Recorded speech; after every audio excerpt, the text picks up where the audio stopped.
দর্শক, আজকের আমি আরেকটা রেসিপি বানাবো, লাউ শাকের রেসিপি। আপনারা প্রথম থেকে শেষ পর্যন্ত দেখতে থাকুন, দেখলে আশা করি ভিডিওটা ভালো লাগবে। আমি লাউ শাকটা ভালো করে ধুয়ে একদম ঝিরিঝিরি করে কুচিয়ে নিয়েছি। কড়াই একটু জল দেবো, দিয়ে আমি এবারে ডালটা দিয়ে দেবো। এবার একটু ঢেকে রাখবো, ডালটা একটু সিদ্ধ হবে।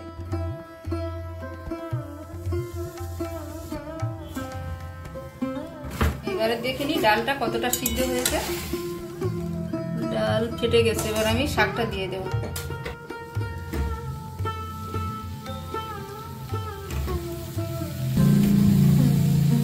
আবার একটু ঢেকে দেব।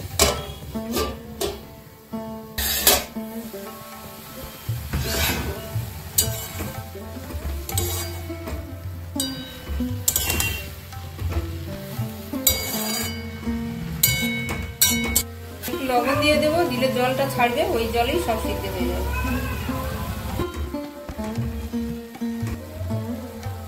আর 2 মিনিট ঢেকে রাখবো। এবার ঢাকনাটা খুলে দেবো।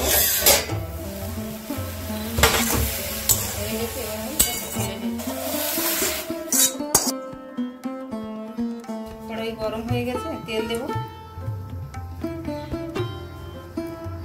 এবারে দেবো কাঁচা লঙ্কা, রসুন আর কাঁচা লঙ্কা দিয়ে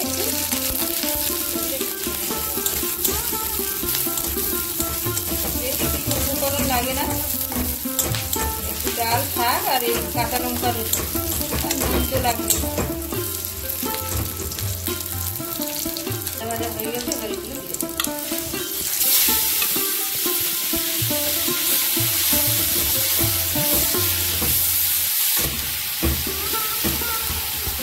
স্বাদের জন্য অল্প একটু চিনি দিলাম।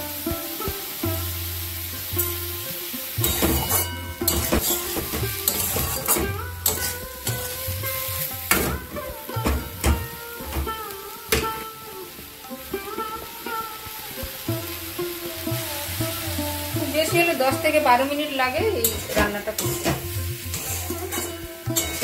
বেশি কিছু উপকরণ লাগে না,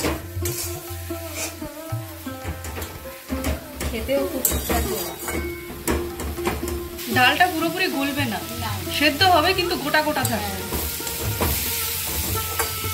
কড়াইয়ের গায়ে লেগে যাচ্ছে মানে জল পড়ে যাচ্ছে, আর রস নেই।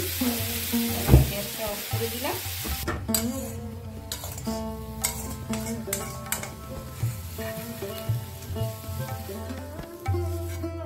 প্রিয় দর্শক, আমি গোপুর হেসেলে বানালাম লাউ পাতা রেসিপি।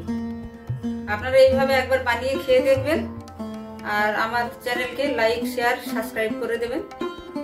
আপনারা ভালো থাকবেন, সুস্থ থাকবেন।